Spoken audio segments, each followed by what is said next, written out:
বিসমিল্লাহির রহমানির রহিম। গোপন সংবাদের ভিত্তিতে আজ 19 মার্চ 2025 বুধবার মধ্যরাত 1টায় বাংলাদেশ কোস্টগার্ড দক্ষিণ জোন কর্তৃক ভোলা সদরের ভেদুরিয়া ইউনিয়ন সংলগ্ন তেঁতুলিয়া নদীতে একটি বিশেষ অভিযান পরিচালনা করা হয়।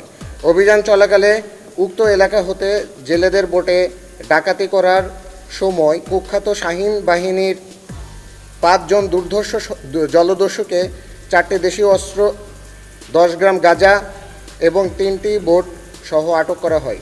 আটককৃত জলদস্যুরা হলো মোহাম্মদ মামুন মোল্লা, আনোয়ার হাওলাদার, মোহাম্মদ জুয়েল শেখ, পান্নু মোল্লা এবং নাজমুল হাওলাদার। এই ঈদে জামা জুতো অ্যাক্সেসরিজের ডিসকাউন্ট এবং সকলে বরিশালের মেহেন্দিগঞ্জ উপজেলার শ্রীপুর ইউনিয়নের বাসিন্দা।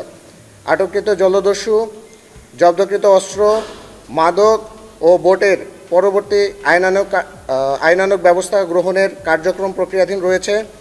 দেশের আইন শৃঙ্খলা পরিস্থিতি স্থিতিশীল রাখতে বাংলাদেশ কোস্টগার্ড 24 ঘন্টা টহল জারি রেখেছে, যার মাধ্যমে কোস্টগার্ড আওতাধীন উপকূলীয় এবং নদী তীরবর্তী অঞ্চলে ডাকাতি, ছিনতাই, চাঁদাবাজি ও অপহরণ সহ অন্যান্য অপরাধমূলক কর্মকাণ্ড শূন্যের কোঠায় নেমে এসেছে। কোস্টগার্ড ভবিষ্যতেও এই ধরনের অভিযান অব্যাহত রাখবে।